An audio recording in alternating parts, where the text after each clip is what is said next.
Coming to you live from Ursprung Gymnasium on the campus of Baldwin Wallace University. Welcome inside our coverage of the Ohio Athletic Conference. It's Baldwin Wallace and Heidelberg tonight on BWYellowJackets.com. Alongside Ryan Swingle, I'm Brendan Gulick. We've got a rematch between a couple of teams that played each other in the middle of December. A Heidelberg team that is really starting to slow down a little bit after getting off to a decent start. They've lost 4 in a row, Ryan, but they are definitely in the hardest part of their schedule this year. Yeah, currently 3-7 in the OAC is Heidelberg, coming off a tough loss last time down in at Heidelberg for the Student Princes. Lost by 15 there, but really had control during the first half for the most part, and BW came out in the second half, really stuck to their game plan, played some good defense, and came out on top in that last matchup. Wilmington, the most recent team to beat Heidelberg. This is a 3-game stretch for the Student Princes that actually, in order, they see the top 3 teams in the league, Ohio Northern, Wilmington, and now BW, who was down by 1 at halftime, but then BW totally turned things on in the second half and pretty much put Heidelberg away quickly. Yeah, BW held the Student Princes to, I believe, 9 and 8 points in the third and fourth quarter. Really, that was the key to the game for them. Had a nice second quarter for the Yellow Jackets, but still only outscored them by 1, leaving them down by 1 at halftime. Like I said, that defense in the second half really allowed them to get to victory in that last matchup. BW 14-3 on the season. They've had a really nice campaign.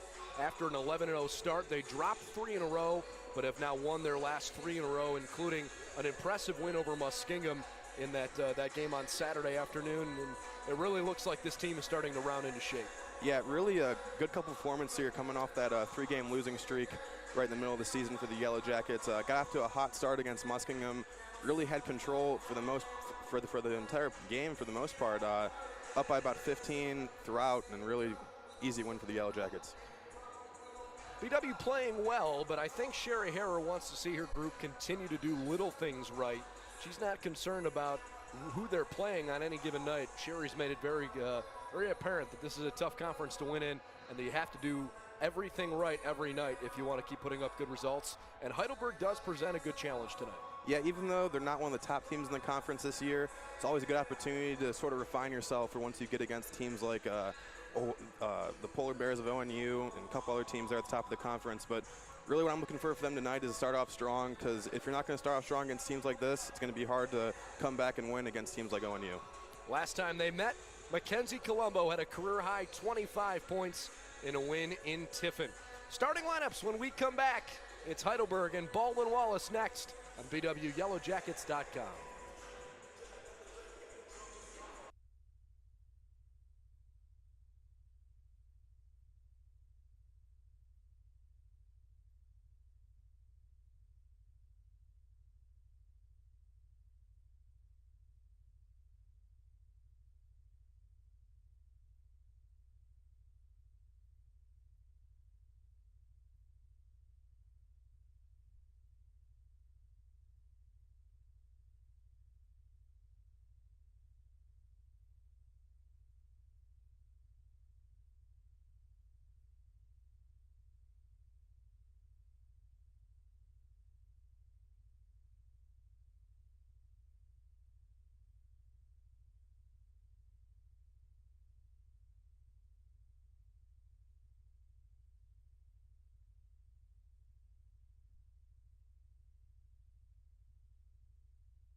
Clara Lemon for 2.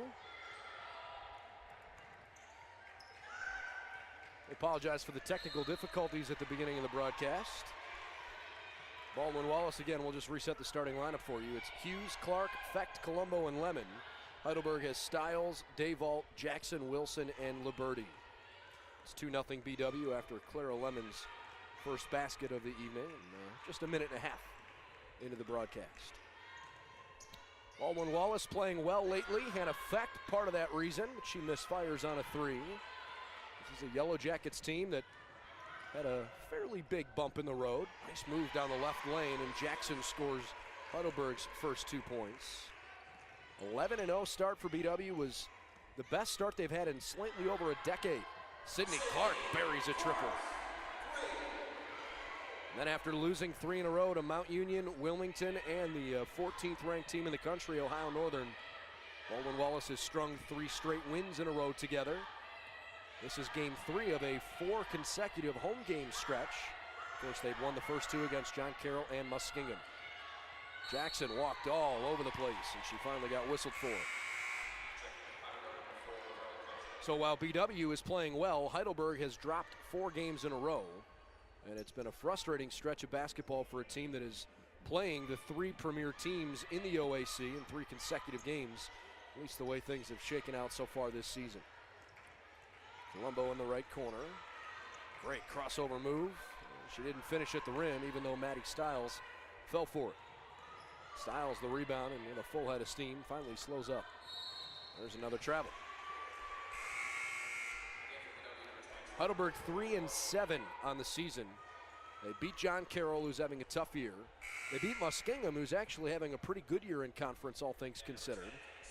And Heidelberg got off on the right foot with their very first conference game, a win over Otterbein, who is tied with Heidelberg at 3-7 in the OAC. Now that's important, Ryan, because both Heidelberg and Otterbein right now tied for 8th place. One of those 2 teams at this moment would make the tournament. The other one would not, since the top 8 qualify for the Ohio Athletic Conference postseason tournament. So having that head-to-head tiebreaker is meaningful. New sub in for Baldwin Wallace was Riley Schill, who I believe colored her hair. It's awfully dark. She did, yeah. On the right wing, Maddie Stiles gives up top. And from the keyhole, Jackson misfires, but an offensive rebound. BW by 3 early first quarter. Dayvault and Carly Patrick were down on that low right side of the paint. It freed up Dayvault, who fades away and misses short. Clark the rebound. Katie Smith and Rachel Wommeldorf also both recently checked in, along with Riley Schill. Clark wants another triple, and she hits again. Clark's one of those players kind of forgotten about as far as the 3-ball goes, with Hannah Fecht shooting 45% from the field as she goes 2 for 2 from 3 to start off, but she's also shooting over 40% from 3 to start off the year here. Doesn't take nearly as many as Fecht does. No. But she is pretty accurate. Nice move by Teresa Jackson in the paint. She has clearly been their go-to here in the first quarter. She's got all 4 of Heidelberg's early points. Again, when BW played Heidelberg the first time around, as Clark hits a third 3 in the opening 3 minutes. I'm just going to let Sydney Clark steal the show, and we'll be the sideshow. How about that? 9 points for Clark in the opening 4 minutes and 10 seconds. We'll keep it here so I can continue that thought. And, you know, look, you're talking about a BW team that went to Tiffin and just didn't really get off to a good start in the first half. They were sluggish. They were a little sloppy on the defensive end of the floor. And they let Heidelberg hang around. But, boy, the halftime conversation must have been effective, because Heidelberg didn't score 10 points in either the third or fourth quarters in that first meeting. Yeah, kind of touched on it in the pregame show, but that's been the case for the Yellow Jackets in a handful of games, especially against these lower tier teams in the conference, and really something that they're going to have to improve on, and they have been over the past couple of games, is getting off to a good start and not digging themselves into a hole, because once postseason comes around, something that you're not going to want to do against some of these top teams in the conference. Sydney Clark with 3 early threes, and BW leads by 7. Carly Patrick spinning through the lane with the left hand, banks it off the window for two. First person not named Teresa Jackson to put one through the hoop. Stays with BW on this end, but Clara Lemon will return. And Rachel Wammeldorf goes over to take a seat. Hard to believe that the season is starting to wind to a close. We are now officially 1 month away from the OAC championship game. It'll be held 1 month from today at the highest remaining seed. Right now, if the tournament started today, BW would be the 3rd seed out of the 10 in the conference and out of the 8 in the tournament. Nice behind the back dribble, but really good defensive pursuit by Liberty, and Fecht could not put it in the bucket. Slight opening there for Fecht, but couldn't quite convert. Nice defense there by Liberty to come back and block the shot. Schill on the inbound finds Lemon, who's comfortable from that spot. It just got a little too much in her palm as she shot it well short of the rim. Cassidy Frank, senior guard from St. Joseph Central Catholic, on the right half of the floor, and she just turned it over looking for Liberty in the post. Fecht, oh, what hesitation, and then stripped on the way to the basket again. That time it was Carly Patrick that knocked it free, but you could tell Heidelberg is respecting what she can do around the perimeter. Yeah, and that's one of the advantages of being a 45% three-point shooter, one of the top in the country, like we said. Even just that slight hesitation, not even a pump fake as she dribbles the ball to the three-point line, able to get right to the hoop, but couldn't quite convert. 440 teams play Division III women's basketball. As a team, BW is the 11th best three-point shooting team in the country. That one stays along the baseline with the Jackets. Hannah Fecht individually is the 8th best three-point shooter in D3 basketball. Schill underneath the Lemon, beautiful pass, and Clara Lemon capitalizes. Nice little inbounds play there for the Yellow Jackets. Lemon freeing herself up right in the middle. Defense kind of forgot about her there, but lays it right in for the easy two. So Lemon has 4, Liberty misses, and Schill comes down with a rebound. BW by 7, and Schill with a full head of steam, and 1! Riley Schill had no intention of passing it off. She raced to the rim and scored. And this is one of the advantages that BW has of going with a smaller lineup compared to Heidelberg. Heidelberg has really 2 to 3 post players in there right now that can't quite keep up with the pace that BW is trying to set right now. Count the free throw 2. Baldwin Wallace by 10. The Jackets have hit 6 of 14 shots from the floor, and thanks to 5 Heidelberg turnovers, the Student Princes have only gotten 6 shots off. On the right side, holding the ball, Dave Alt needs some room. BW really working around the perimeter defensively, clogging things up. Little sidestep, Dave Alt puts one through purely. So it's 16 to 8 late in the first quarter.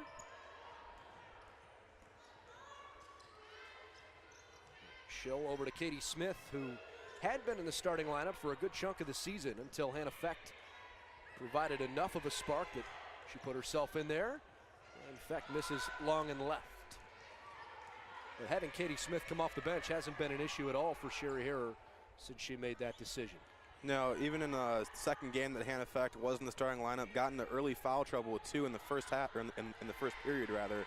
Katie Smith came off and stepped right back into that lineup and had a really great game for the Yellow Jackets. 2 more for Carly Patrick, who has 4 of the 10 points for Heidelberg.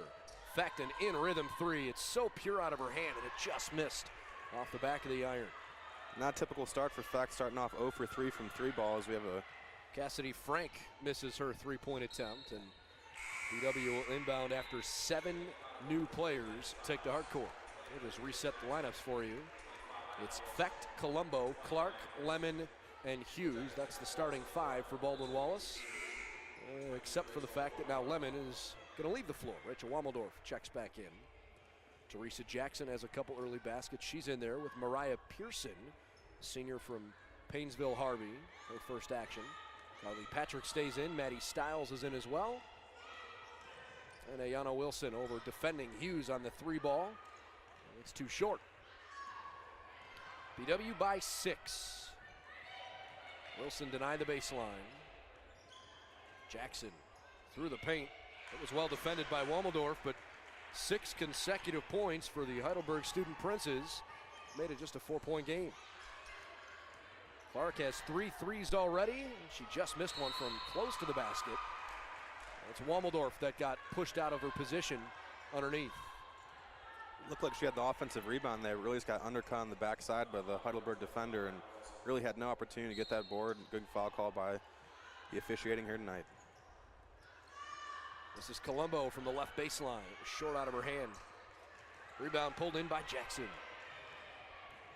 2 minutes left in the opening quarter. Jackets lead it by 4. And another turnover. That's the 6th first quarter giveaway for Heidelberg. That is something that they're going to have to figure out a way to shore up, or it's going to be a long night.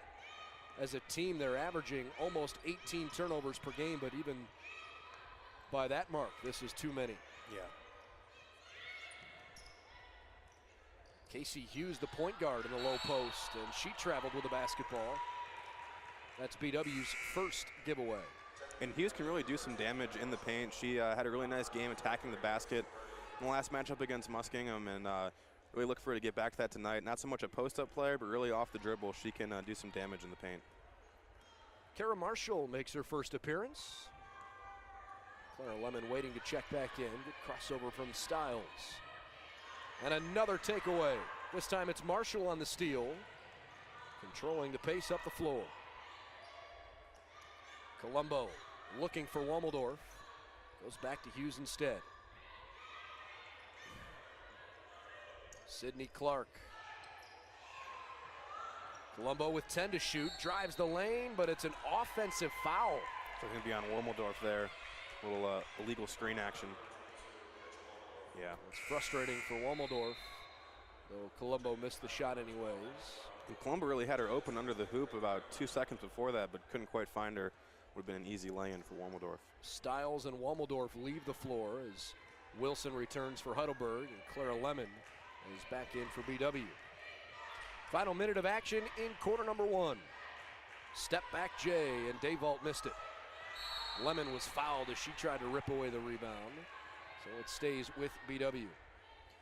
Hope you'll stay with us all night long, but especially during halftime tonight. Wanted to let you know that we'll have a chance to speak with our new football coach for a few minutes. Jim Hilbert will join us at halftime. We had a feature interview posted on our website yesterday with him, but a chance to meet him publicly live on the air for the first time. Hope you'll stay tuned for that. Jim Hilbert, the new football coach for BW. 3 ball on the left side. Sydney Clark has her 4th. 12 first quarter points for Clark. It's 19-12. Really shooting the lights out here to start the game off. 4 for 4 for Sydney Clark. Clark's first 3 threes all came in the opening 4 minutes and 10 seconds. But she got an open look here on the left wing and put in yet another one. I think she's got the green light going forward. What do you think? I would say so. In that left corner, looking around, what will Pearson do? Gives to Wilson, who throws it away up top. 2-on-2. Clark on the back door, and she missed the layup. Rebound came down to Maddie Stiles. Shot clock is off with 6 seconds left. Either that's Dayvault, who pulls up, missed it. Colombo on the rebound, throws it up from more than half court, and it's too short. Nice first quarter for BW. They certainly were challenged, but I think they're happy with the way Sydney Clark carried them with 4 3-pointers. BW leads at 19-12 after 1 on BWYellowJackets.com.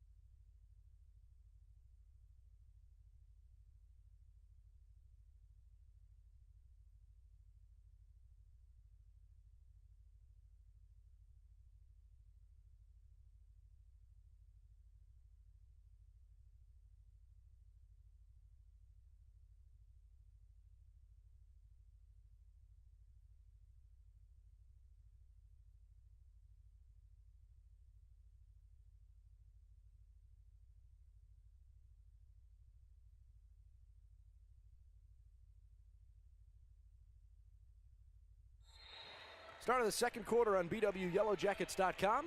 Baldwin Wallace leads it by 7 after a nice first quarter, especially from Sydney Clark. She had 12. She could have had a couple of more, but she missed a layup late in that first period.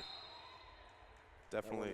Go ahead. No, I was just going to say it was kicked out of bounds and stays with Heidelberg. Definitely a solid start, though, for the Yellow Jackets. 7-point lead to open up the first quarter. Really not a whole lot more you could ask for coming from BW.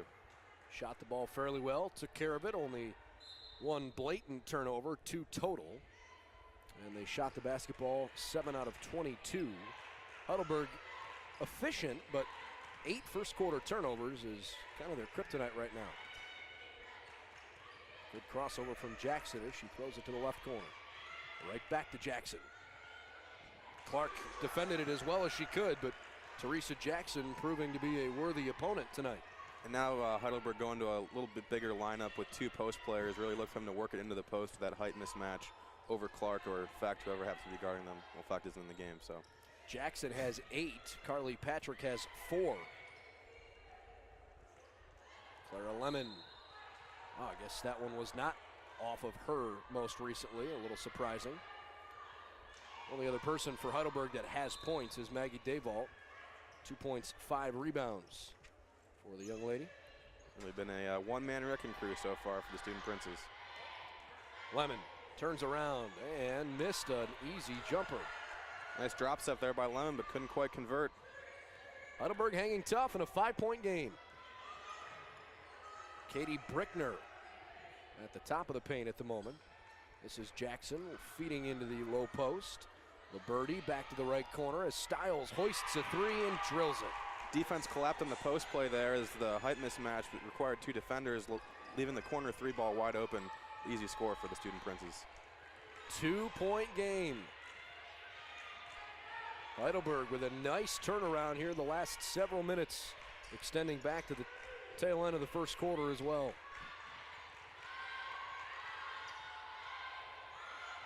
Six on the shot clock.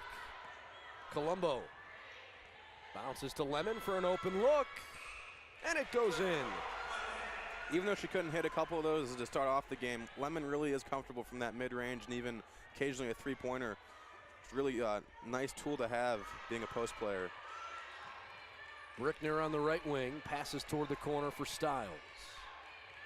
And Brickner goes left side. Dayvault gives it away. Jackson just forced it up and somehow it nearly went in. 1 and done. Heidelberg again shooting the basketball at a high rate. Casey Hughes was wide open and misses. And even though BW has the lead and has all game, they've only hit 8 out of 25 shots tonight.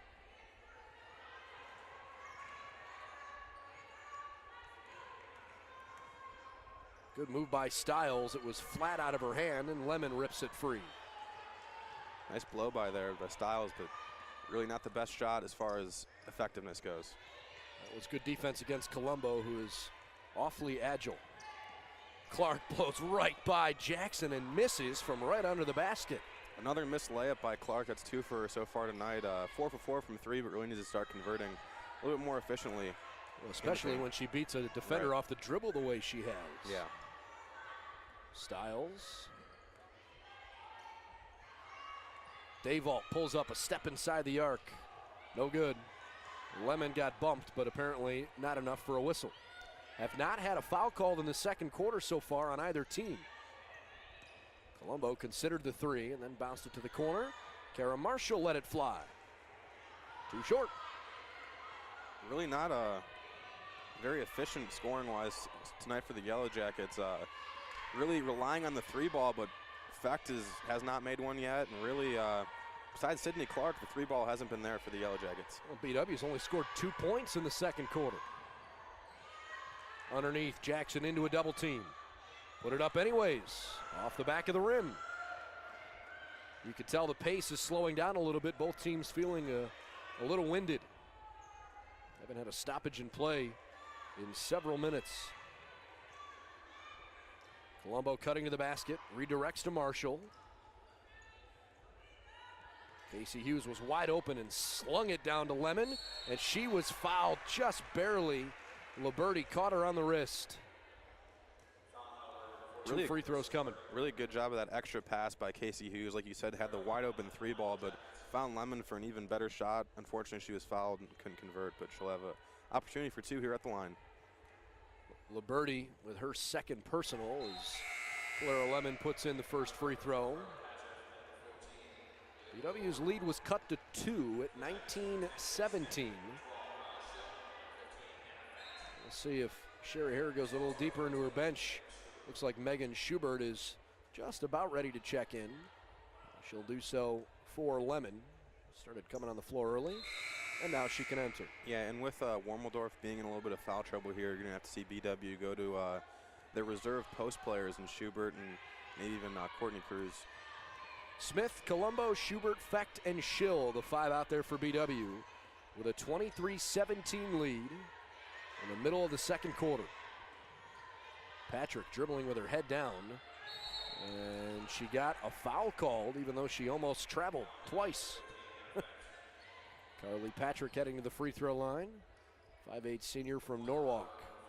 And to me, it looked like a little bit more of a offensive initiated foul there for the Student Princes. One thing that Heidelberg is exceptionally good at, despite their poor record, they are one of the best free throw shooting teams in the country, and if they can get to the free throw line, usually things work out well for them. And as a team, 73%. And like really tonight, besides the turnovers, they've really been going toe-to-toe, if not outplaying the Yellow Jackets so far tonight. Carly Patrick, honestly, the only one that isn't having a good year from the stripe, though. 23-18 after she split the pair, and Mackenzie Matthews off the bench and into the scoring column.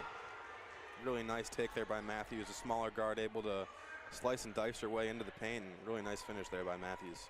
Her first basket of the night. Patrick traveled. She was trying to square up Megan Schubert and took too many steps as both Jackson and Frank return for Heidelberg. Again, we hope you'll join us at halftime. Jim Hilbert, the new head football coach for BW, is in the building, and we will have a chat with him during our halftime intermission here tonight.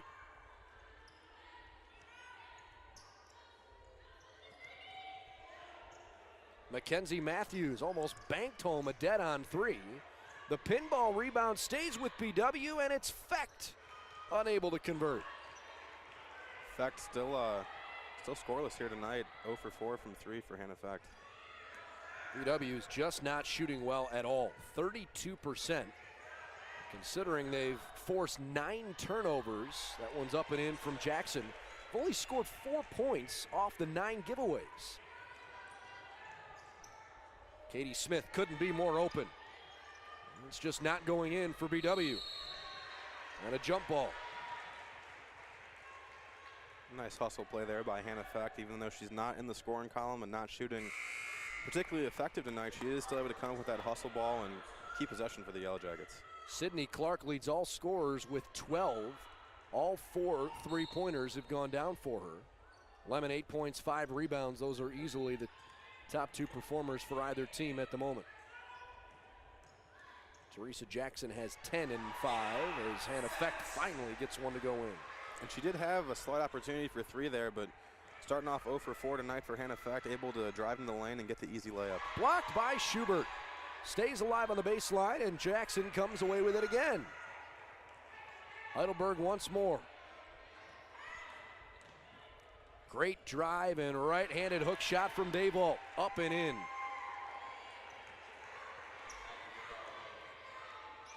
So Maggie Dayvault has 4 points and 5 rebounds in the first half. Fecht finds Schubert. And Schubert sets the screen for Katie Smith. Rolls to the basket and scores. Really nice pick and roll there between Katie Smith and Megan Schubert. Schubert, a player not normally getting a lot of minutes, but with Warmeldorf in foul trouble, able to be effective here in her few minutes that she's played so far. Mariah Pearson from right next to the rack, up and good for 2. Pearson with her first shot attempt and points of the night.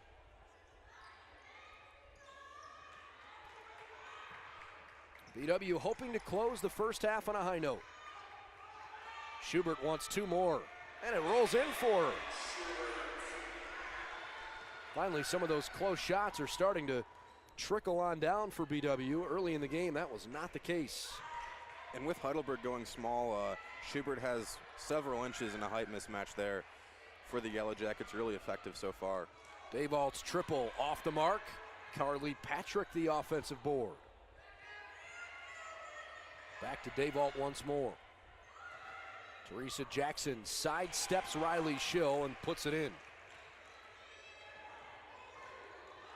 31-26. Jackson has 12. She and Clark lead all scorers. Effect, nice backdoor cut from Mackenzie Matthews. She just wildly threw one off the window. Never went in. Would have liked to see her go up a little more strong on that play. Falling away, not the best shot, especially for the open layup off a nice feed from Effect. It was good anticipation by Riley Schill, but she just didn't have enough in her jump. All right, several substitutions as Ayanna Wilson comes back in, along with Pearson, Jackson, Cassidy Frank, and Marissa Liberti round out the student princes on the floor. It's Clark, Hughes, Smith, Lemon, and Colombo for BW. This is their starting five from most of the season, but Hannah Fecht just left the floor. Ayanna Wilson. Liberti passes left side, an in rhythm three-ball attempt. No good. Cassidy Frank too strong. Frank will let it go about 37% of the time from three as Casey Hughes misses close to the rack. She's 0 for 3 shooting the ball in the first half. Two more for Mariah Pearson. It's a one-possession ball game, 31-28. Pearson has 4. Nice little dribble, hesitation, step-back move there by Pearson to create some space, get her shot off, and sink the easy mid-range jumper. Sydney Clark had it taken out of her hands. Heidelberg with numbers. Final minute of the first period. And a blocking foul.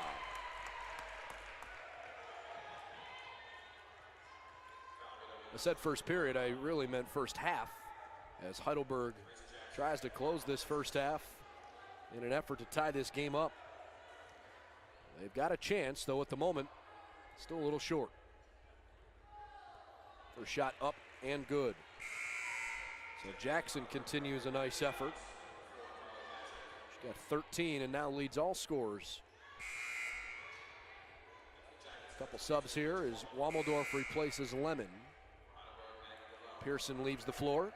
Maggie Davalt back in there.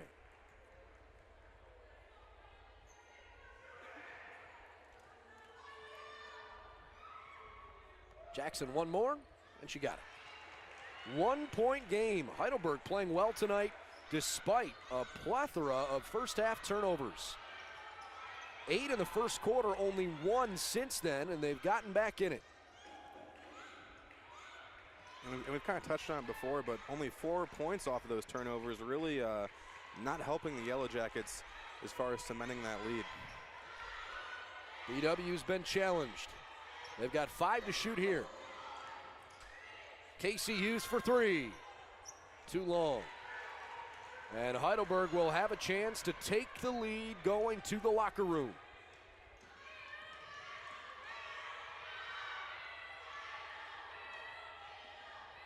Maddie Stiles passes away. 5 seconds to play. Davalt the crossover, and Colombo poked it away. It's still Heidelberg ball, and that shot never got off in time. How about the defensive stand from BW at the end of the first half? The Yellow Jackets hang on and still have a 1 point lead as we hit the intermission. Even though they got outscored by 6 points in that quarter, really want to take away the positives from that first quarter, but really going into that second, unable to really shoot the ball effectively from inside or outside.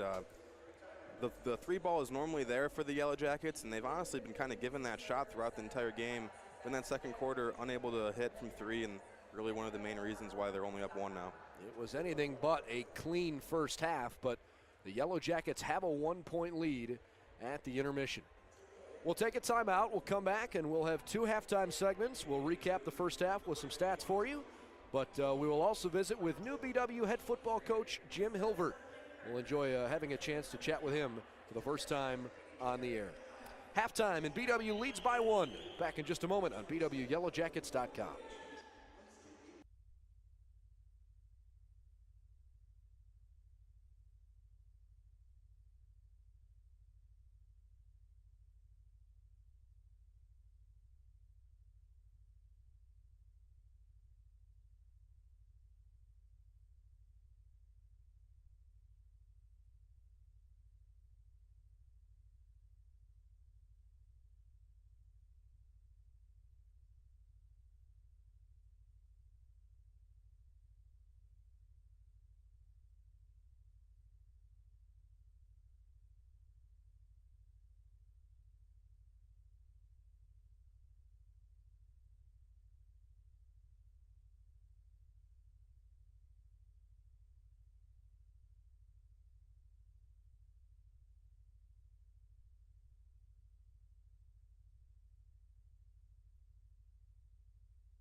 It's halftime between the Yellow Jackets and the Heidelberg Student Princes. But before we talk more basketball, we've got a special guest with us here this evening. It's the new head football coach of the Baldwin Wallace Yellow Jackets, Jim Hilbert, who we had a chance to talk to yesterday as we sat down and posted an interview on our website. But it's the first time we've got you live on the air. We appreciate you joining us. Oh, thanks for having me. I appreciate it. First basketball game. What do you think? Oh, great game, 31-30, back and forth. Like I said, girls are playing really hard. I'm really interested to see what happens in the second half. This is a fun environment, not just for football and for basketball, but really all the varsity sports, very well attended here at BW. The energy on campus is great. I'm interested what your experience has been in the first couple days on campus so far as you've started to feel some of that. Oh, the best thing for me the last couple of days, just the warm welcome I've had. People stopping by my office, emails from alums, phone calls from alums. The warm welcome's been unbelievable, and I really appreciate it. I know my family really appreciated it, and that's why I think Baldwin Wallace is such a special place. As you had a chance to kind of look at whatever the next steps were going to be for you, what made BW a standout place that you knew this was the right fit? Oh, I just think the rich tradition, and also when I was on the interview, just the people. I mean, the people I see I felt like I connected with them right away when on the interview. And it just felt right. I thought it was a perfect fit. The rich tradition, the people that are here, the location, the league, and just the opportunity, I think, to achieve greatness, make a really good run at the OAC championship and to make a run at the national championship. Jim spent the last couple of years coaching for the LaSalle Lancers, which is one of the Division II high school powerhouses down in Cincinnati. And for 8 years before that was the leader of the program at Thomas More, who we talk women's basketball a lot in the air here. Thomas More's women's basketball team has stolen a lot of national headlines with a couple national titles. What was your experience down there? Oh, it was unbelievable. The people there were unbelievable. I enjoyed working with all the people in athletics. Watching the girls' basketball games were unreal. See some of the players that went through there that I became really personally close to them. It was really a joy to watch them. Just all teams, kind of like Baldwin Wallace, very similar. How the staffs on Baldwin Wallace and Thomas More get along really, really well and mesh really well. I feel the same way here at Baldwin Wallace, and I feel that connection, which is great. In 8 years at Thomas More, 6 conference championships. Of course, they play in the President's Athletic Conference, which is not the same conference BW plays in, but in many sports it's the same region, and you're recruiting the same kinds of areas. Now, obviously, locally, they're more in the Cincinnati area, but what kind of crossover do you expect in terms of your recruiting from your experience down there versus where you think you'll have up here? I think it's very similar. I mean, if you look at Cleveland and you look at Cincinnati, rich in high school tradition football. I mean, football is great in both places. Just a different location in the state of Ohio, to be honest with you. And obviously, I'm just to get to know the coaches. I've been doing that the last couple of days to be able to continue to build on those relationships with all the coaches in Northeast Ohio. And, and I think some of the kids in Cincinnati, if I can get them up here, would be really surprised on how great of a place this is. But I think it's going to be really a great ride. And I'm looking forward to building those relationships with all the high school coaches in Northeast Ohio. I'm sure you're going to have some fun. There are some great local coaches. In fact, on the west side of Cleveland, there's been a lot of turnover in the high school coaches, lots of new hires over there, so I'm sure it'll be fun to develop relationships on that front. When you were at Thomas More, you had a chance to coach a couple of guys that were finalists for the Gallardi Trophy. How important is it to have that one kind of special player when you're building your program early on to generate some of that momentum? It makes your job a lot easier. I always say when you get players like that, I'm glad they play for me. And I know Zach Ottenreeb and Dominic Caden were two guys that were obviously with the Gallardi Award finalists, two very, very special players. Zach Ottenreeb beat the all-time record in interception. I think he had 32. And I always give him a hard time. He should have had another 4 or 5 because he dropped a couple. And then Dominic Caden, what an unbelievable back. He had over 2,000 yards his junior year, but just left his mark at Thomas More. But special players and special people like that make your job a lot easier. If you're unfamiliar, the Gallardi Trophy is essentially the Division III equivalent for the Heisman Trophy, which is, of course, the nation's top football player at Division I. I don't want to ask you all the same questions we did yesterday so that people can gravitate toward that interview as well. But one thing we didn't really touch on yesterday was the rest of your staff. I know there's a lot of guys staying in place, but there are a few vacancies. How do you anticipate the timeline working out? Hopefully we'll fill those quickly. Believe me, hopefully we can get those done hopefully in the next week or so. Hopefully the quicker the better. Obviously when you're undermanned, it's tough, especially when you're trying to get everything in place. But hopefully in the next week or so we have the rest of our staff completed. And then how about on the players' side? I know now at this point you've at least had a chance to be around the guys for several days. What strikes you as on the whole about that group? Is it their hunger? Is it their work ethic? I really believe they're just hungry to be great. I really believe that. I think kids have been awesome, have welcomed me with open arms. Are really excited about the new journey they have. But it's been really good. I said the kids have been great, working hard, extremely hard over the last couple of days. I've seen them, have come up and introduced themselves. Trying to keep up with names is tough, but trying to be able to do that. But I'm looking forward to having our first term team meeting next week, setting our goals and expectations for obviously the rest of the offseason and next season. Conference and all of Division III college football. You could make that argument that there are good teams all over the country, but the OAC consistently has gotten 2 teams in the college football Division III national playoffs because of the strength of the conference. If you're unfamiliar with how it works, there's 32 teams that qualify for the national D3 tournament. 25 of those are automatic bids, which means there's only 7 other teams in the country that get opportunities as at-large teams. And the OAC consistently, there have been a number of different schools that have competed for those. I know you like BW's chances in the near future to be one of the top couple teams. Definitely, and I think it obviously goes to the Wisconsin League. It's the OAC and the Wisconsin League. Those are the 2 leagues that you see a lot of 2 teams coming out of both leagues because they're both very well respected throughout the country. Well, I'll tell you what, I know it was for lacrosse practice, but as we got to the stadium here today, the football lights across the way were on, and it was kind of fun to see that already, knowing that we finally have a new leader for the program. Congratulations. Thanks for your time. Thanks a lot for having me on again. I appreciate it. It's good talking to you again. Look forward to the journey ahead with Jim Hilbert, the new head football coach for Baldwin Wallace.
All right, should be good.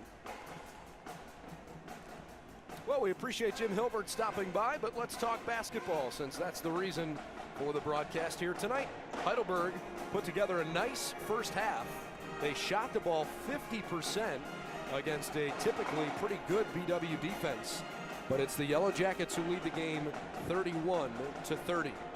You look at that first half, and I think Heidelberg probably feels pretty fortunate to only be down 1 point after 9 first half turnovers. We mentioned 8 of those came in the first quarter, Ryan, but BW's inability to consistently put the ball in the bucket has kind of hurt them.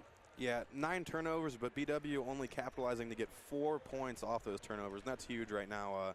Really, if you think you can get a couple more points off of those, widen this deficit, and BW would be in a lot more control than they are right now, only being up 1 point after giving up a 7-point lead. To end the first quarter, shooting 4 of 16 from 3 is the big number to look at tonight. Sydney Clark going 4 for 4 from deep. Other than that, no one's hit from BW, and really a poor shooting performance so far in the first half. Going to have to be turned around if the Yellow Jackets want to come out with a victory tonight. Sydney Clark, 12 points with 4 3-balls in the first quarter, but she did not score in that second quarter. 8 points, 5 rebounds for Clara Lemon on 3 of 7 shooting. Nobody else has scored more than 4 points, and that's Megan Schubert off the bench. Teresa Jackson's had the ball a lot in her hands. She had 14 points and 6 rebounds in the first half. Maggie Dayball and Carly Patrick also finished the first half with 6 rebounds. But nobody else is even threatening Teresa Jackson at the moment, leading the way offensively. So it's BW by 1 at the break. A couple minutes from now, we'll have the second half underway. Hope you'll stick with us. It's BW 31 and Heidelberg 30 from Ursprung Gymnasium.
As Mackenzie Colombo tries to put that thought very much in the rearview mirror. Yeah, especially when you're competing for a conference championship like the Yellow Jackets are hoping to do this year. These are the kind of teams that you can't afford to lose to. By the way, just a side note, we'll give you an update on the men's score at our next stoppage as Liberty misses from the left side of the key. The men's game is being played in Tiffin tonight, and they had a 7 o'clock tip, so they're well into the second half already. Casey Hughes for 3. A little short. Lemon fought for the rebound but missed it. Heidelberg leads BW on the men's side 68-58. The Jackets have hit 11 threes, but they've only hit 10 shots from inside the three-point line. They are 11 of 33 from deep, 21 of 50 overall. So they've shot almost twice as many three-pointers as they have two-pointers. Living and dying by the 3-ball. It's been typical BW men's basketball, and they have turned the ball over 14 times tonight at Heidelberg, and it's kind of hurt them. As Sydney Clark tries, and her 5th three-point attempt of the night was short. Good news for BW, though, is that Cam Kuhn is finally playing well. 19 points for Cam. He's hit 3 triples, and she tries to get things in a positive direction. Jay Battle has 11 points, Jake Featheroff 9 points, 10 rebounds. But it's Kieri Benny who is hurting BW. 20 points, 7 free throws. And Heidelberg leads the game by 10 down in Tiffin. All right, back on this hard court. 2 more points. Those come from Maggie Dayball. Could argue that one could have been an and one. Looked like she might have gotten raked across the arm as Mackenzie Colombo will draw the foul on this end of the floor. So Colombo will shoot a couple of free throws. I beg your pardon. Yeah, she will shoot a couple free throws. I thought for a moment that, boy, those teams were lining up. Made it look like it was a baseline inbound, but that was clearly in the act of shooting. And Colombo, who is usually awfully good from the stripe, puts in the first. You can count on Mackenzie Colombo for putting it all out there. Every time she takes the floor, that girl plays with a lot of heart. Definitely one of the more consistent pieces this year for the Yellow Jackets as she hits her second free throw. Colombo can be counted on night in and night out for solid performances, if not great performances, on a nightly basis. Schill and Smith off the bench here with Lemon, Clark, and Colombo. Clark denied that pass, but Jackson came up with it anyways. Now a left wing three pops away from Brickner, and Clark helps the transition game. Riley Schill, and one! Riley Schill has, I didn't mean to cut you off, Riley Schill's done that several times tonight. She's gotten the ball in transition and had one thing on her mind the whole way, just go right to the basket. Yeah, I was about to touch on that again. Previously, Heidelberg with more of a bigger lineup in the past situations that she's been able to do this, but now even against a smaller lineup, able to beat the team down the floor, slice through the defense, get to the paint, and this time she draws the foul and converts the and one opportunity. 38-36. Morgan Harrigan just standing with her arms folded in front of her bench, frustrated with the way things are not continuing in that same direction, but she likes the fact that her team has climbed back in. Jackson with 5 to shoot, gives it free to Stiles. And Maddie Stiles with a finger roll layup. Tied at 38. Morgan Harrigan played for the Student Princes back when they were referred to as the Berg on the ladies' side of college athletics. Now they just go by Student Princes universally. Clark missed it short. Anyways, Morgan's in her 4th year as a head coach. Her most successful season was her first, 2013-2014. The team went 12-14 that year. Sydney Clark pulled it away, but that win total of 12 surpassed the 3 previous years combined. So she made an immediate impact in helping Heidelberg turn things around. Colombo too long on the 3. Unfortunately, in the 2 years after that 12-14 season, Heidelberg went 11-16. Last year, 10-17. Jump shot no good, but Patrick on the rebound. Although in the OAC last year, a 7-11 mark, got back to the quarterfinal round of the OAC tournament for the 2nd straight year. So things are generally trending upward in Tiffin for women's basketball. Midway through the 3rd quarter of a tight game as Dayvalt's fadeaway jumper was well short.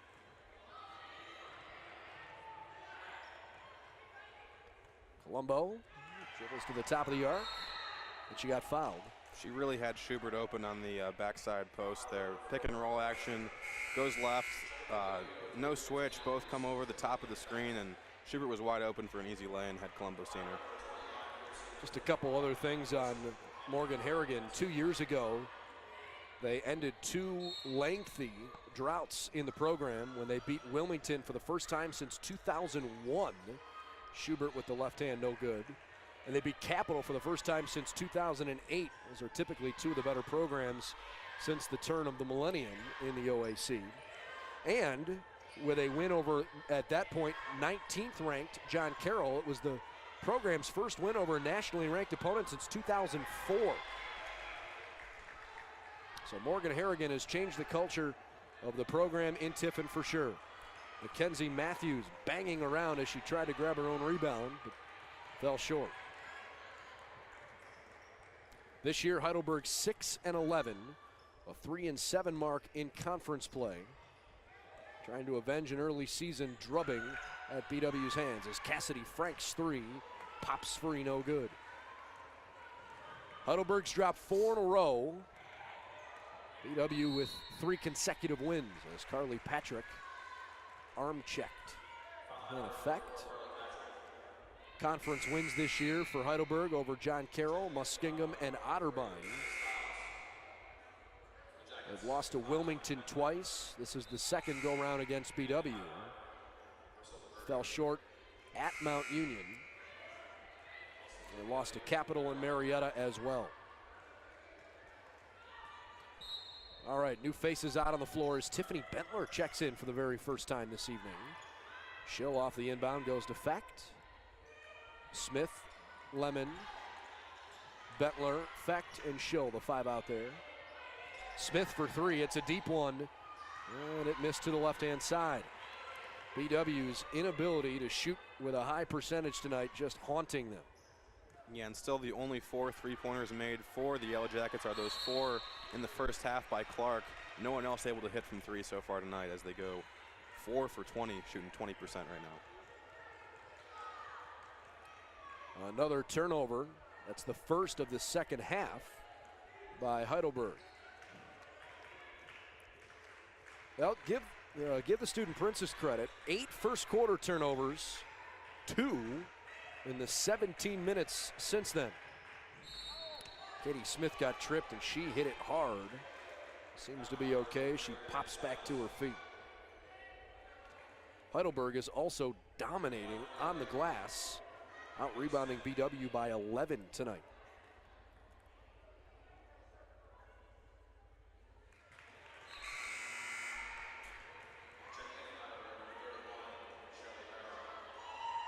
All right, a substitution for Heidelberg. It's Shelby Barrow, the senior guard. She actually is from the east side of Cleveland. She went to John Adams High School. She's got some family and friends here. I gave her a nice little cheer when she checked in. Both free throws count, and BW leads it by 2.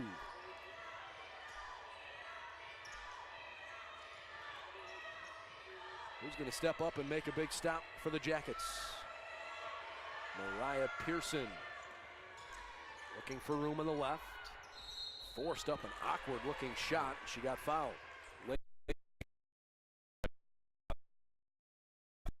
Really just a poor shot there by the Student Princes, and she'll go to the line for 2.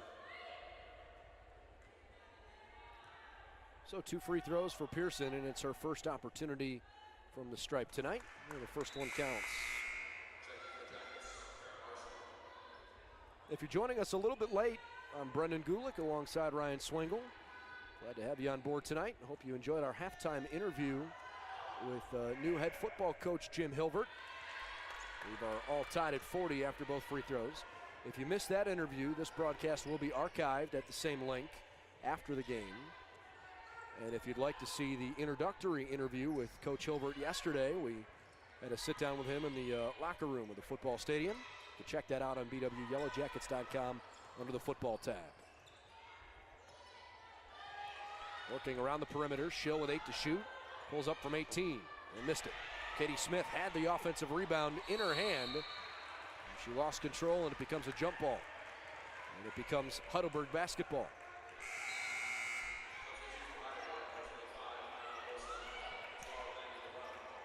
You can sense the energy from the Student Princes.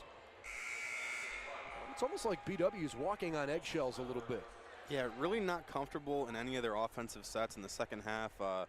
Really forcing some threes and not able to convert on some easy 2-pointers. Still the trend carrying over from that first half. We're just not playing openly and not playing loose. Really hurting the Yellow Jackets right now tonight. Baldwin Wallace historically has had a lot of success against Heidelberg. This would be a big win for the Student Princes, but they've still got lots of time left. Final 2.5 minutes of the third quarter. 3 ball from Davalt. Offensive rebound, Liberty, second chance points. Back and forth we go. 4 points for Liberty.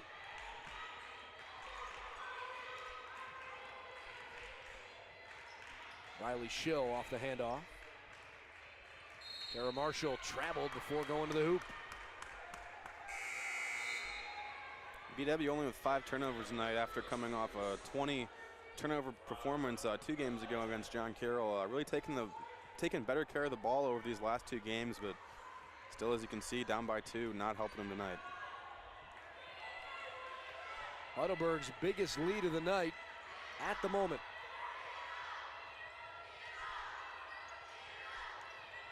Dayball goes back to Pearson, top of the key. Jackson bobbled the handoff. 8 to fire. Jackson checks the clock, has to hurry. Fades with Clark right there, and she fouls her and bails her out. Yeah, really not the opportunity that the student princes are looking for out of Jackson. Really more of a low post player, not so much of a fadeaway, high post action there. But Clark bails her out, and she'll go to the line for 2. Hard to know without a replay if the reason for that shot being so short was because she got fouled or if it just came out of her hand poorly. But either way, Jackson has a game-high 17. Make it 18 and make it a 4-point lead for Heidelberg. And effect returns for Kara Marshall. Sherry Harrer trying to stay positive on the sideline, encouraging her team to keep fighting. Closing minute of the third quarter. Lemon in traffic, but she commits an offensive foul. Cleared him out with a forearm there to create some space. Easy call there for the referee. That's the third on Clara Lemon, who has 8 points in the ballgame. BW with one more home game during this stretch. They'll play Marietta here at home on Saturday. A Marietta team that they beat handily, even though the final score didn't indicate it, down in Marietta. That was a ball game played back on December 3rd, the very first conference game of the year. Marietta's an okay team. They're having a better year than usual. But admittedly, this is a top-heavy conference right now.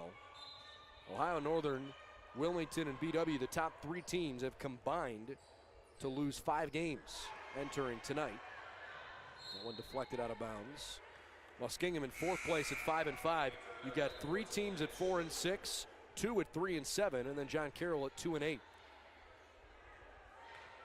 So BW certainly has played well, but they are hoping that when Marietta comes to town, they won't shoot as cold as they have tonight. Dayball, she definitely got fouled by Colombo. McKenzie did everything she could just to go straight up in the air, but it was an easy foul call. Yeah, and with Heidelberg being a really good free throw shooting team, they're doing a good job of getting the line here in this third quarter to take this lead with another 2-point opportunity for the student princes. First one goes in, 45-40. One final score already across the OAC, and it was a close one. It's now a 6-point game. Otterbein and Marietta played in Southern Ohio tonight, and Otterbein beat the Pioneers 73-72. So Otterbein now 4-7, Marietta 4-7.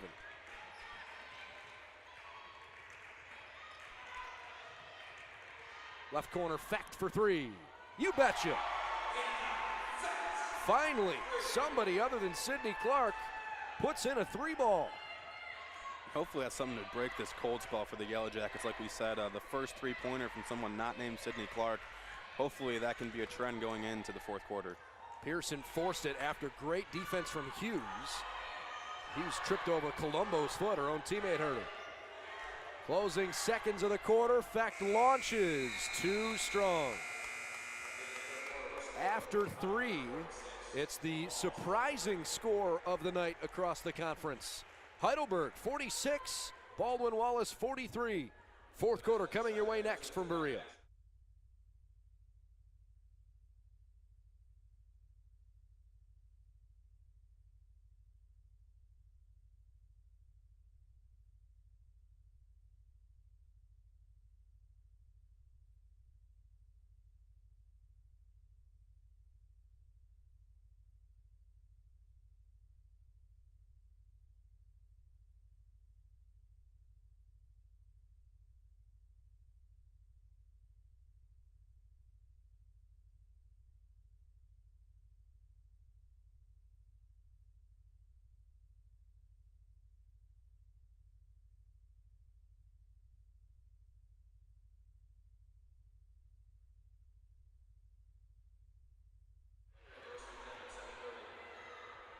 Baldwin Wallace's tough night keeps getting worse. In the third quarter, only 3 of 12 shooting the basketball, and the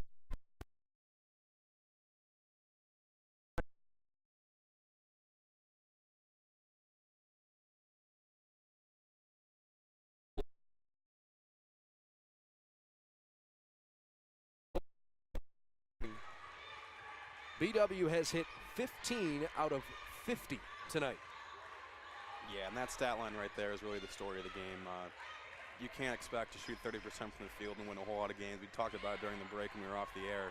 Sydney Clark. Clark finally hits another one and ties it up. But also only shooting, well, now 6 for 22. For BW, that's not great numbers. They really rely on that 3 ball, and that's not going to get it done tonight for the Yellow Jackets. Schubert blocks Liberty's right-handed hook shot out of bounds.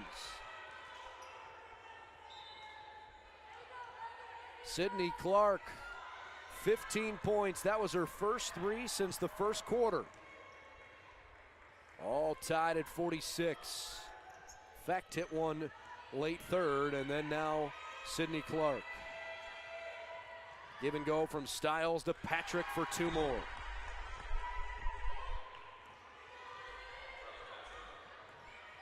And a Fecht into the corner. Hughes for the lead.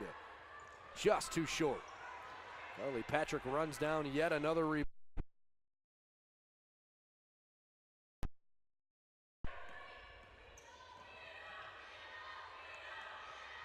Wilson passes up top to Liberty.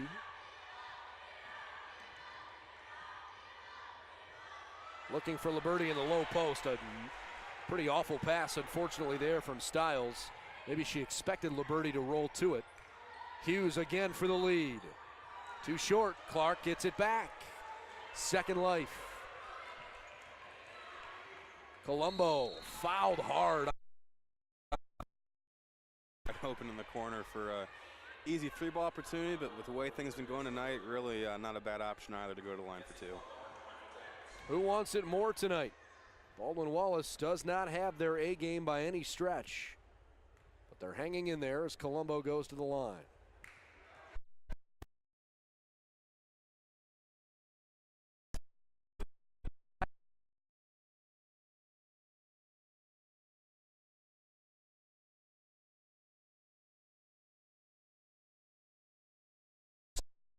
Two against John Carroll last week. Colombo tries to cut the deficit in half and does.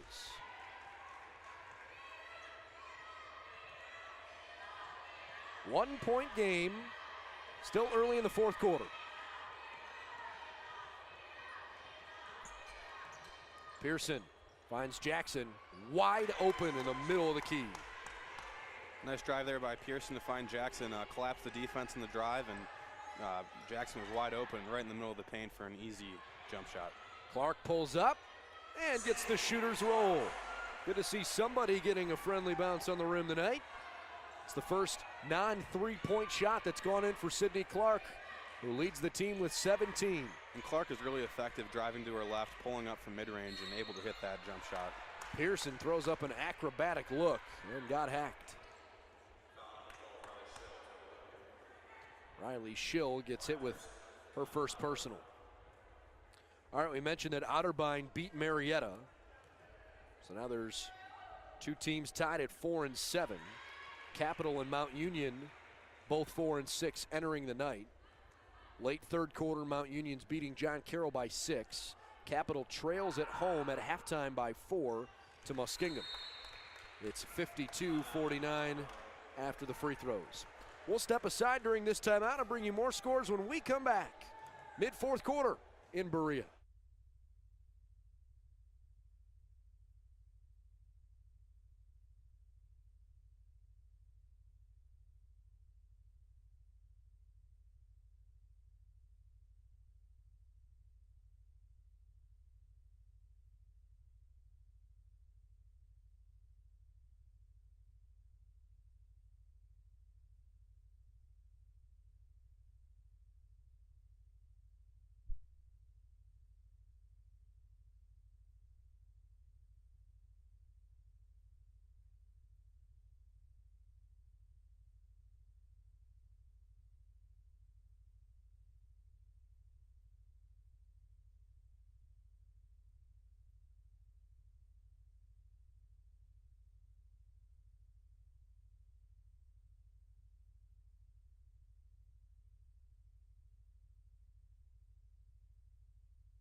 After the timeout on the floor, Heidelberg has a 3-point lead, and BW has the basketball.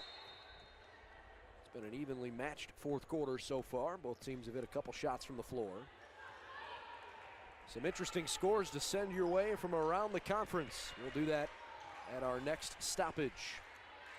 Clark, Colombo, Schill, Schubert, and Smith, the 5 ladies in white for BW at the moment. On the pick and roll, Megan Schubert missed an open look. That's really been the Achilles heel. Wide open, easy layups, not going in for the Yellow Jackets. Heidelberg trying to pick up their most meaningful win of the season. Dayvault for 3. Yes. 55-49. It's back to the largest lead of the game at 6 points for Heidelberg. Clara Lemon waiting to check in for Schubert momentarily.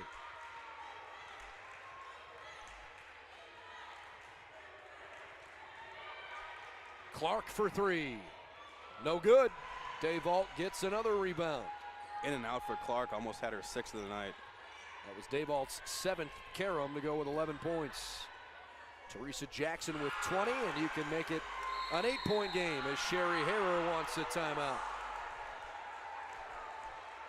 This might be one of those nights where the top couple teams in the conference are struggling, and it's BW.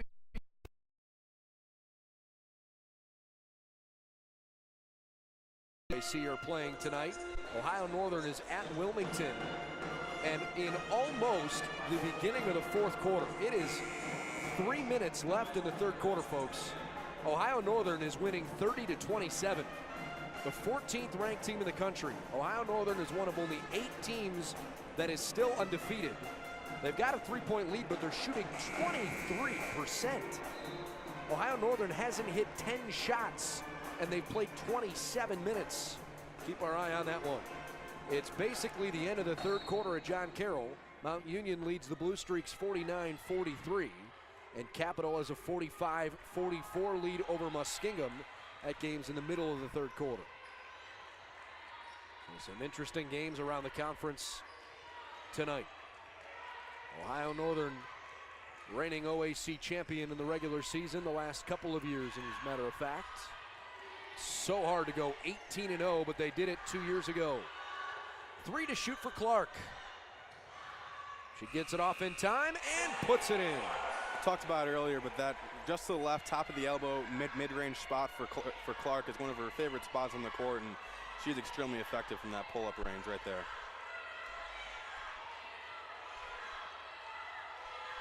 Six-point affair. Dayvault bounces up top to Carly Patrick. Under 10 to shoot. Patrick swatted by Lemon. And then a really hard battle for the back.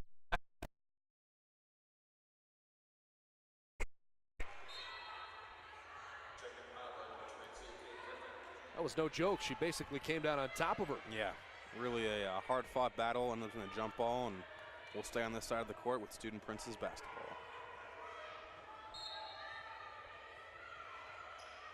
Five on the shot clock.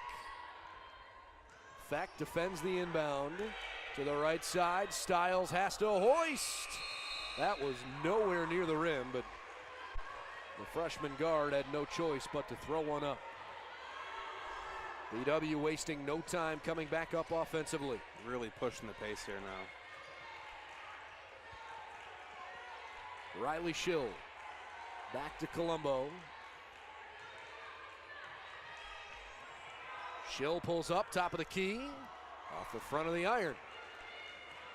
Halfway through the fourth quarter, Heidelberg by 6. Dayvault, no good on the 3 ball. Baldwin Wallace has an opportunity as Fecht steps into one and misses it long. We'll have another jump ball here. Great effort by Clara Lemon. It stays on this end of the floor.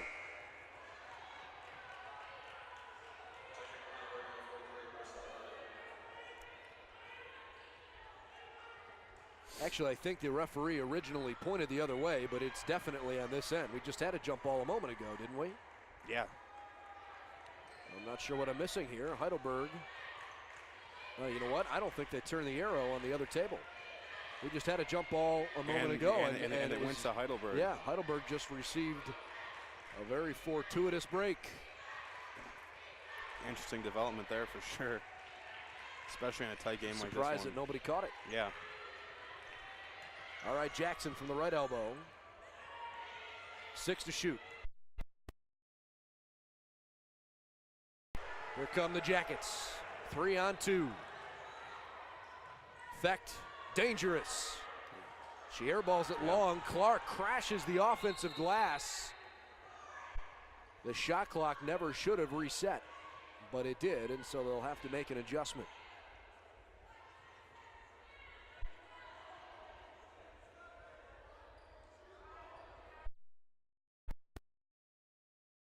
Probably around 20. Yep, 21.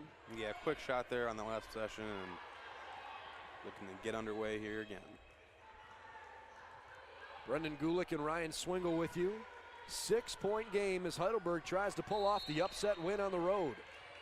Final 4 minutes of regulation. Both teams in good positioning when you're talking about fouls. Each team's only committed 1 fourth quarter foul. Riley Schill was fouled on the floor, so that's the second on Heidelberg. And both teams have 3 timeouts left at their disposal. It's on Liberty, and I think that's her 5th. It sure is. So even though the inbounds pass came, Liberty has 5, and she's done.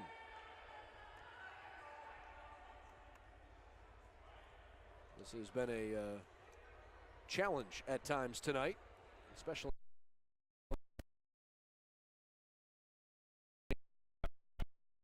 Shot clock issue, and we're getting ready to restart play. Had a player following out. So BW will inbound once more, and the shot clock has reset. Riley Schill fakes, drives right into the middle of the key. Riley Schill is, along with Sydney Clark, keeping the Jackets close. That duo outplaying everybody else. Dayball just keeps shooting from the same spot. Missed another one, and a foul on Heidelberg sends it back to BW. Schill been really effective driving into the paint on both fast breaks and even in that last offensive set, able to get to the basket and lay it in from really close range. 57-53. Colombo wants to go baseline. Fecht is wide open again. You just can't leave her that free.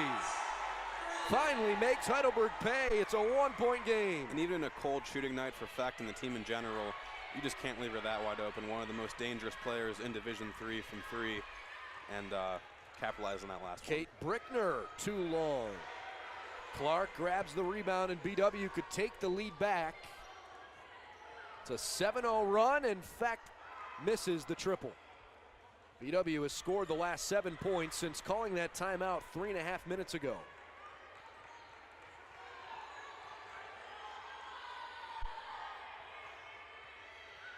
Timeout, Heidelberg. It's a 30-second timeout.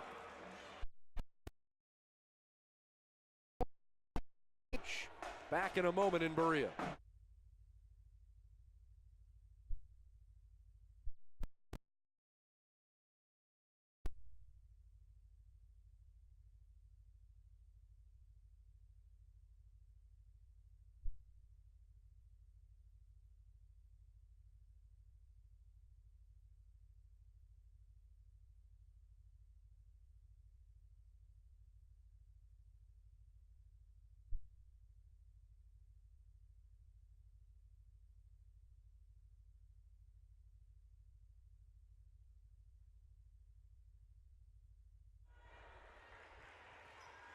All right, less than 3 minutes to go in regulation.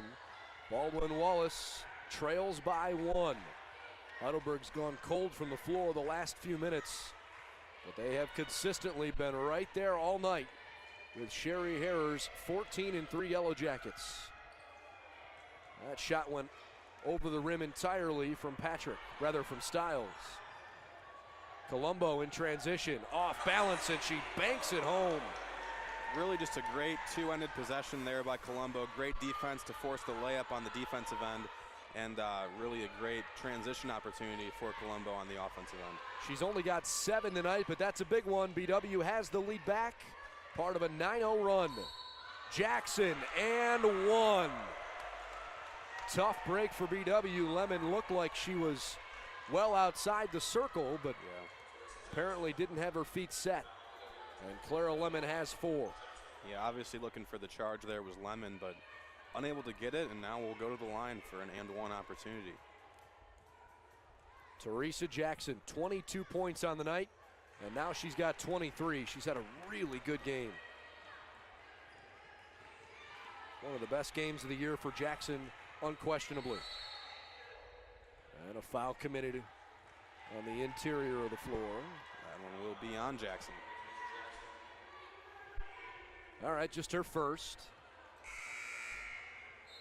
Riley Schill back out there, not a surprise as Hannah Fecht leaves the action. BW's down by 2. Lemon's playing with 4 fouls as Colombo misses another layup, but Lemon grabs the board.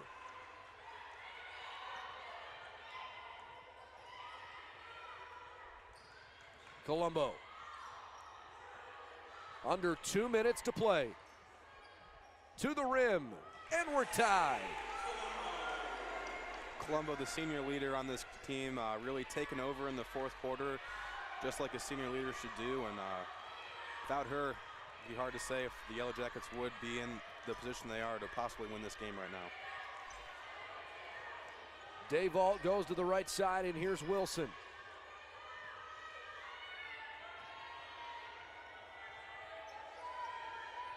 Five to shoot for Heidelberg. Wilson traveled.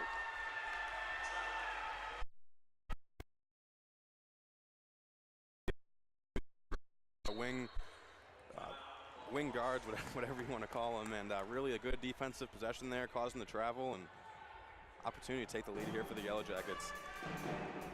Well, Heidelberg is playing with a lot of confidence tonight, and BW has had far from their best game.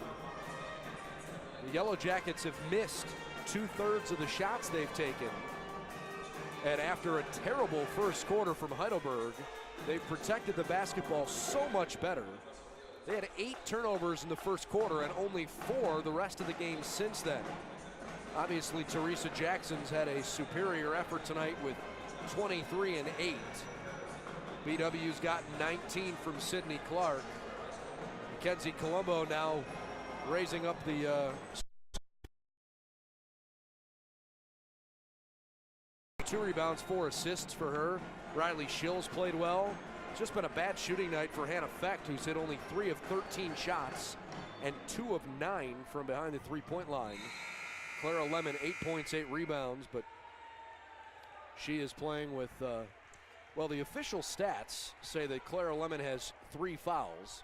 The scoreboard says she has 4 fouls. We'll have to keep our eye on that. Anyways, we're in the final minute of play, at least in regulation. Colombo, ball in hand, hesitates, gives it away. Fecht, half the shot clock has expired. 8 seconds to shoot. Lemon sets the screen. It was not well set. 2 to fire. Colombo has to throw it up. That was not a good offensive possession for BW. Especially late in the game. That's not one you're going to want to go to for your, honestly, almost your final possession of the game, really. Heidelberg with an 8-second difference between game and shot clock. Well, Morgan Harrigan decided, you know what? They were just standing around a little too much, and they'll take a 30-second timeout. Definitely a good idea by Coach Harrigan to get them into an offensive set instead of just freelancing, doing their own thing out there. Draw up a nice inbounds play, hopefully get them a quick basket, or even get into a nice offensive set to wind down the clock and give BW just one last opportunity to either tie or win the game. Ohio Northern has a 3-point lead in Wilmington early 4th quarter. Polar Bears are still shooting at 26%, but their undefeated record on the line tonight. Mount Union's playing at John Carroll. They lead the Blue Streaks by 5 mid-4th quarter. Capital 58, Muskingum 57. The game is in the early fourth quarter, and Otterbein beat Marietta 73-72. If BW wins this game and Wilmington loses, the Jackets move into a second-place tie in the OAC. But Heidelberg has a chance to take the lead here late. Shot clock is at 12. Pearson into the corner, and a traveling violation. Wow. Yeah, it looks like she jumped up off of the drive there, didn't pass the ball, came down with it. They'll call a travel on that one. And good call by the ref. Timeout BW, and so they have the last look. 60-60. BW trailed 57-49 with 6 minutes and 33 seconds left in this fourth quarter, and they've only given up 3 points since then. A really solid run by BW. Heidelberg's had some looks, but they just haven't hit the shots when they've needed to. You hope that if Hannah Fecht has a shot, that she doesn't hesitate because of her lack of success tonight. Yeah, not sure exactly who Coach Har wants to get the ball to for the final possession. Got to think it's Sydney Clark, right? Don't really have a true closer, but I mean Colombo, Clark, Fecht, if she's open, really any of those players, even though Fecht is not out on the floor right now. We'll find out. Final 12 seconds of regulation. Are we headed for overtime, or do we have a game winner? Colombo circling around, puts up an open layup. No, Lemon deflected. And I think Heidelberg got a timeout. Yeah. No, they didn't. They're not going to give it to them. Looked like they were signaling for the full timeout there. Wasn't sure exactly what was going on, but it's like we'll be going to OT now. A microcosm of BW's entire night. 2 missed shots from right next to the basket at the last second. And we are headed for overtime. 5 more minutes coming your way next on BWYellowJackets.com.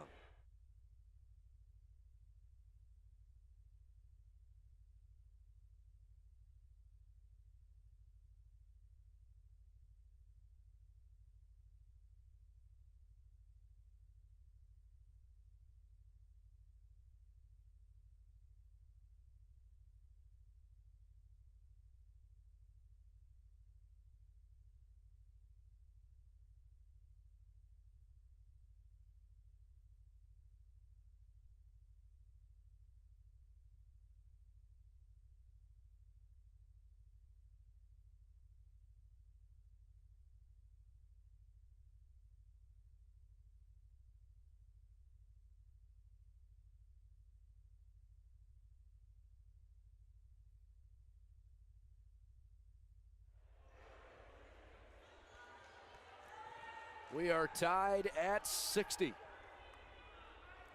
Baldwin Wallace basketball tonight brought to you by the Oriole Cafe, a great place for sports. Just up the street from BW's campus as we go to OT. I'm not sure either official knew who touched it, and they're going to give it to BW. All right, so the Yellow Jackets closed regulation. The final 6.5 minutes, they closed it on an 11-3 run to tie this game up.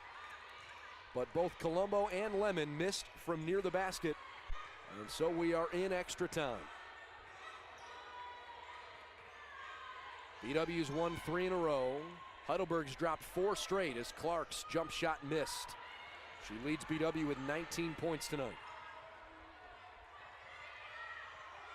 This is a big game for BW because Wilmington and Ohio Northern are playing tonight. And it looks like Ohio Northern may come away with a win. Megan Schubert grabs a rebound. That game is not over yet, but if BW wins and Wilmington loses, they'll be in a tie for second place. Schill dumps down to Schubert, and we've got a foul.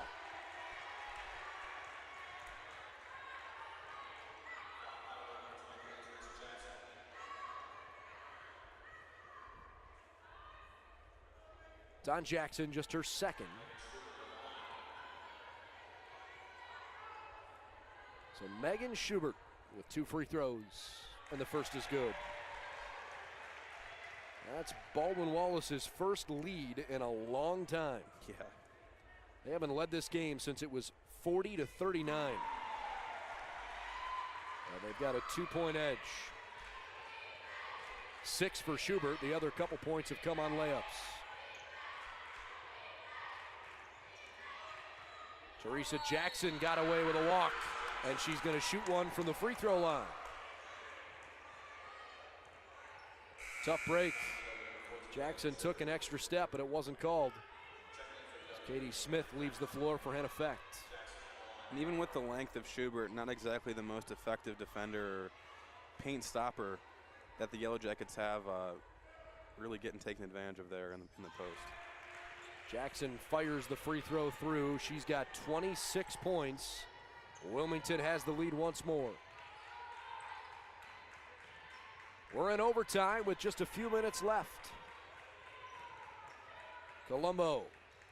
How did she sidestep Stiles and not fall over? She stepped to her left with her right foot, and then her left foot back to the right. Yeah. Very crossover, and she was way off balance on the missed layup.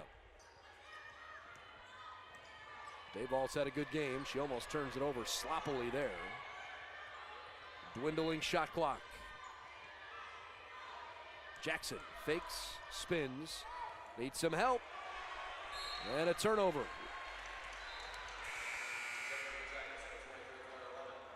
Clara Lemon back for Megan Schubert. That's definitely offense for defense. Yeah. Again, Lemon playing with 4 fouls, though, at least according to the scoreboard, so we've got to keep our eye on her in that regard. The reason I make that distinction on the live stats, she's only got 3 fouls. Not sure which is correct. Definitely a big reason for sitting out the first 2 minutes of overtime was those 4 fouls. Lemon's in the corner, finds Colombo. Back to Lemon, 5 to shoot. She lost the ball. Heidelberg comes away with it. Got her pocket pick there by Jackson on the baseline drive. She could have gotten past her. Would have been quite the easy layup opportunity for Lemon. Jackson, half of overtime in the books. Carly Patrick sets a screen. Dave Auld on the step back, and she misfired. Offensive rebound, Patrick to Jackson, and she didn't get fouled. Wow, she sure thought so. Clark trying to take advantage of the numbers. Colombo, too long. Loose on the floor, and Fecht was pushed over.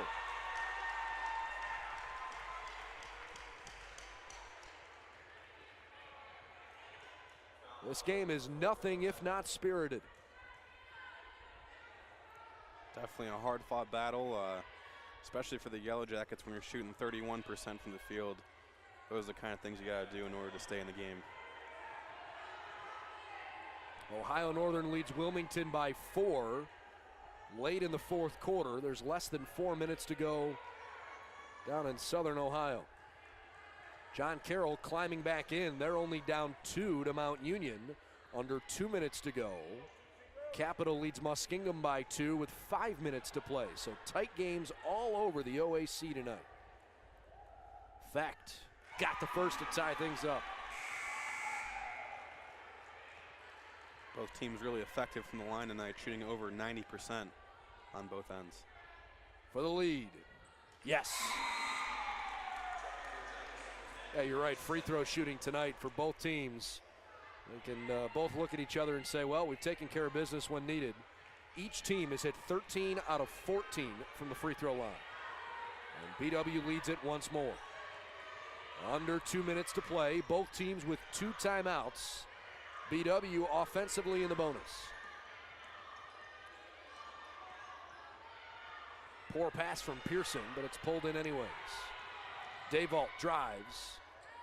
It doesn't bounce in. Carly Patrick the offensive rebound, and she got fouled.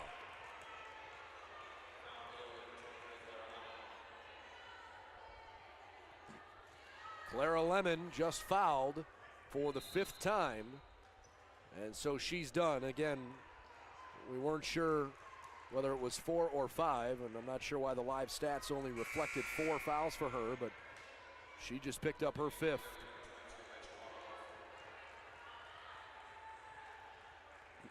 And with Wormeldorf checking back into the game, it's kind of interesting why they've gone more to Schubert as opposed to Warmeldorf. She was in a little bit of foul trouble early, but hasn't really played a whole lot in the second half. Sydney Clark on the steal. Trying to add to the lead. Clark circles it back out. Warmeldorf on the screen.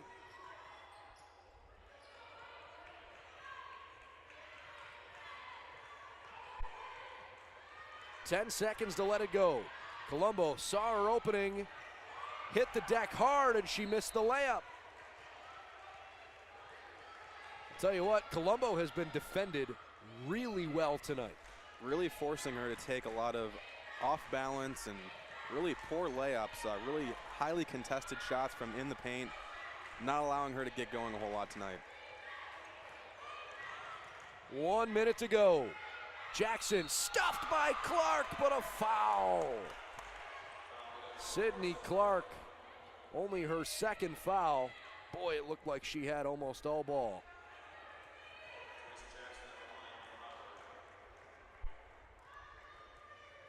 Big 2 shots here for Jackson. And we're tied. And Effect back in there for Katie Smith.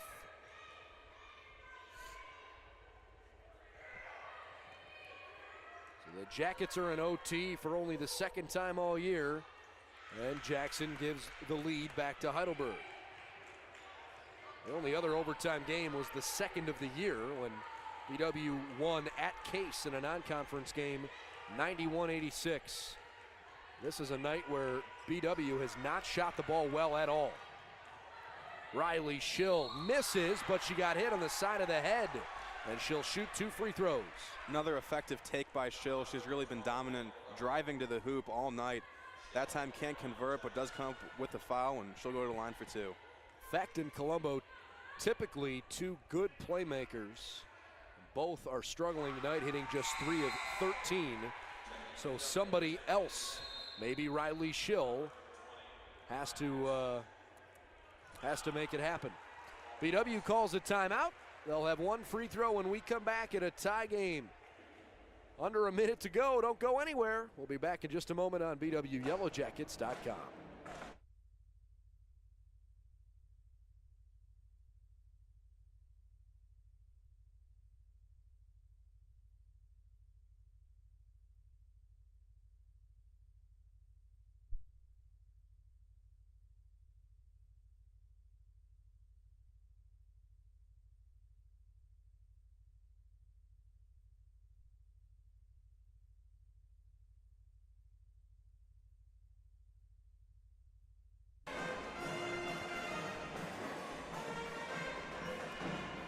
After the timeout, BW has 1 remaining, and Riley Schill has 1 free throw remaining.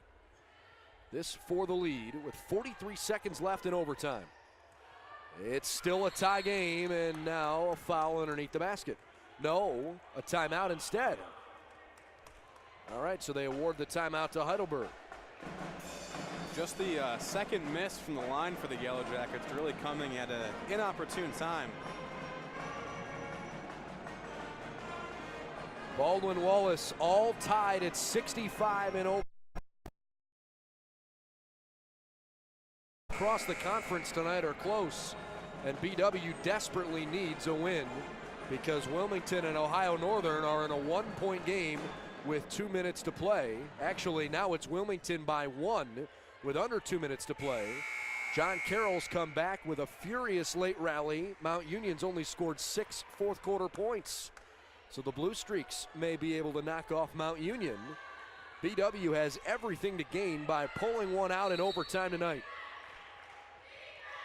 But can they get it done? Dayvault with about an 11-second difference between game and shot clock. Stiles back to Jackson. Stiles is wide open. She fakes and misses on a layup. That one went off BW, out of bounds, and Heidelberg will have a chance with a shot clock turned off. Really a misfortune there on the rebound. Hit off of Sydney Clark, who was falling on the ground and couldn't quite come up with the rebound. It did look pretty apparent, though. Did that hit the rim? That, Admittedly, I don't remember. I don't think so. I believe it went high off the glass. And came across, but again, without a replay, I didn't see it I don't clearly enough the particularly first time. remember. So we'll see. Well, the officials are going to the scores table, and I think they're going to put time on. Yep. Yeah, they put 5 back on the shot clock here. So that will leave BW with possibly one opportunity to either take the lead and win the game, or depending on the outcome of this possession, tie the game up. I was a little more focused on seeing who last touched it. It was clearly off of BW. Right. Jackson, Stiles, Davault, Patrick, and Frank all on the floor for Heidelberg as the officials discuss things. At the moment, it's Mackenzie Colombo along with Sydney Clark, Rachel Wommeldorf, Riley Schill, and Katie Smith for Baldwin Wallace. This is a critical spot. The officials have to get this right. They will put 7 seconds on the clock. Now, see, that makes more sense because remember, it was an 11-second difference between game and shot clock. Yeah. So now that I think about that, that is correct. All right, so again, kudos to the officials without the replay for getting that right. Heidelberg will inbound here momentarily as Wommeldorf is replaced by Schubert. An interesting switch there, especially on the defensive end now. Looking for Jackson. Timeout, Heidelberg. Good call there by Coach. Trouble getting the inbounds in, and better to take the timeout than cause a turnover up with a 5-second violation.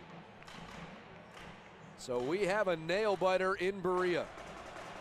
Meanwhile, Ohio Northern just scored. They have a 49-48 lead over Wilmington with 1 minute left down in Wilmington. It's amazing to me that Ohio Northern is only shooting 25% tonight. Wilmington's good, but Ohio Northern is better than that. Yeah. John Carroll and Mount Union have forced overtime. Mount Union with 1 second left had a chance to hit 2 free throws to tie and win the game. Casey Morissette hit the first to tie the game and missed the game-winning free throw. That's tough. So the Blue Streaks and Purple Raiders going to overtime. Capital leads Muskingum by 1 point with less than a minute left. Ohio Northern leads Wilmington by 1 point with a minute left. Otterbein beat Marietta by 1 point, and this is a tie game in overtime. So everything in the conference is tooth and nail tonight. Really close games all across the slate. All right, Heidelberg is out of timeouts. BW has 1 remaining.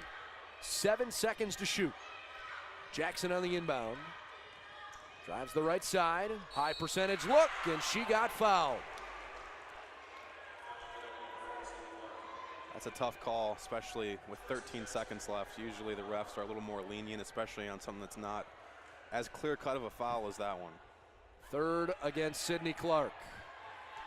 Clark had 4 3-pointers in the first quarter tonight.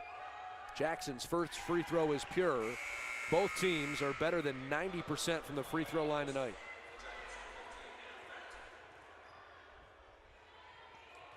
It's like Fecht will check in now. Jackson has 29 and make it 30.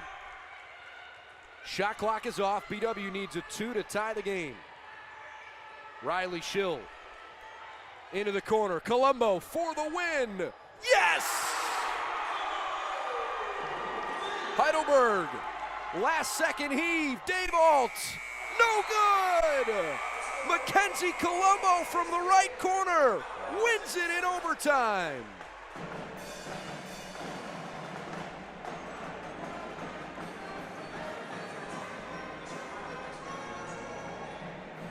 Quite the finish there, you could say, to say the least. Really a nice drive by Schill, forced the defense to collapse on her.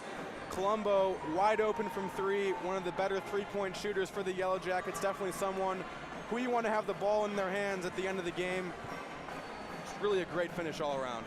Far from what BW drew it up, but a gutsy overtime win for Sherry Harrer's group.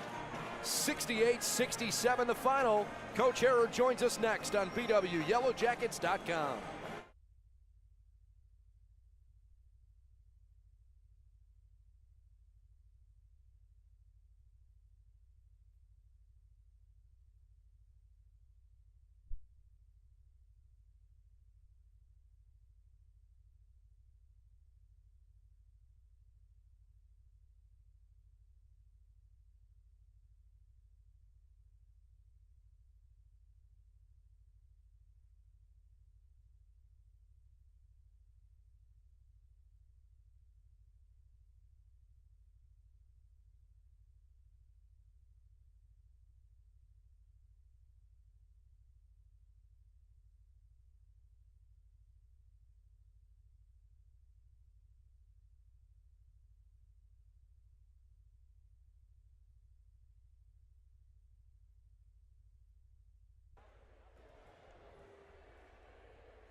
Welcome inside our post-game coverage of the Yellow Jackets after a white knuckler tonight. 68-67, BW wins it in overtime thanks to Mackenzie Colombo. We're joined by head coach Sherry Harrer, and Sherry, it was anything but a perfect game. Heidelberg turned it over 8 times in the first quarter, but all the looks that you guys had just didn't go in, and yet the resiliency of this team, you figured it out in the end. Yeah, and you know, we got some big stops. Liberty fouling out was huge. But when we lost Claire Lemon, that was big for us too. So, yeah, and I'm not sure some ticky-tack stuff going on the fouls, that they got to the free throw line a lot. We're telling our kids play clean, and the officials saw fouls there. So it is what it is, but we're happy to get out with the W. You mentioned Liberty fouling out. When she was playing offensively, she seemed like she had a little bit of an edge. What did her presence do defensively that challenged you tonight? That's not quite as big a deal. She did block a couple shots, but you know, Claire attacked her pretty well, I think, just offensively. I mean, she's a D2 kid. She's a D2 player playing in D3, and they've got, you know, the top 3 scorers are all D2 transfers, so they should be pretty good. But yeah, she was a boatload. I thought Claire did a great job on her for the most part. We got killed on the boards. That's what kept them in it, and we just got to get better, but we're happy to get the W. On a night all across the OAC where things have been just like this, Wilmington and Ohio Northern in a 1-point game late. I know you're not concerned with what happens in a game that doesn't, you know, belong to your team, but in your experience, when you have enough of these close games throughout the course of the year, I'm sure you'd agree that these kinds of games you need to win if you want to try to win the conference. Oh, no doubt. No doubt. You have to win. Bottom line is you got to beat the teams you're supposed to beat, and came close tonight. I mean, we already lost to Mount, and that was a bad loss, and we're just fortunate, totally fortunate to get out with this one tonight. One more before we let you go. On a night where Mackenzie Colombo and Hannah Fecht, going into that game-winning shot, both only hit 3 of 13 from the floor. How do you keep their confidence up? And Colombo, I would think it's just being an upperclassman, but she still stood in there and hit the game-winning shot. Yeah, Kenny's a competitor. She's just flat out a competitor, and she was really upset with herself for missing all those layups.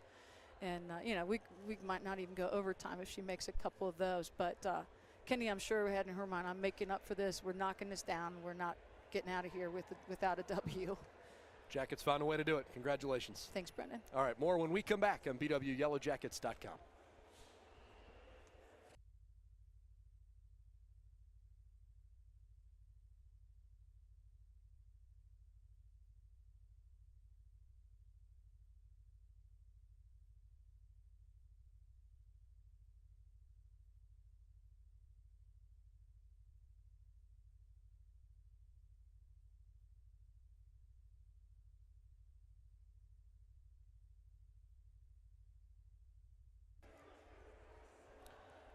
Heidelberg and Baldwin Wallace went all the way down to the wire, but it was the Yellow Jackets with a 68-67 win thanks to Mackenzie Colombo's right corner 3-ball coming after 2 big free throws from Teresa Jackson.